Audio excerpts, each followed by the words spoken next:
So what you have in front of us today is a piece from a lock in a bank vault. So this was installed in a bank in Avon, the Avon State Bank, in 1905.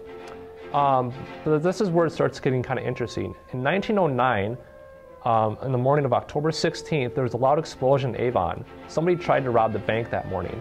The explosion kind of set off a series of events that were kind of people got really interested about trying to follow this story. So after the bank vault was blown, the criminals, or the robbers, or what the newspaper was calling yeggmen at the time, escaped on a train towards Royalton, and then they jumped off another train going towards the Twin Cities or St. Cloud. But there's all these different accounts trying to follow the story of this robbery after it happened and trying to chase down the criminals. So there's all these reports of criminals coming through St. Cloud and all these different sightings.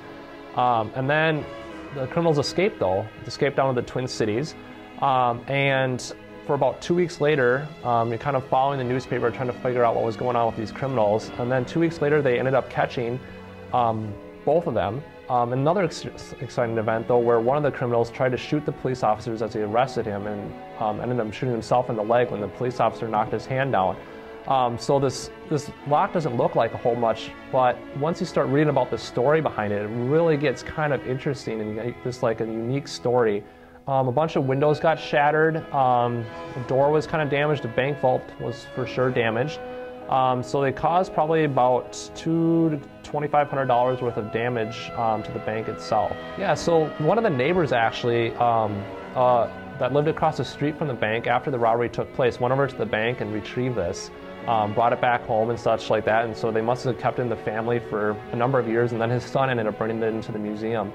Usually we can have a pretty high percentage of making sure or knowing that it is what it is. We have a pretty good track record of being able to figure out what all the artifacts are, and we can usually authenticate most of the stories that they bring in.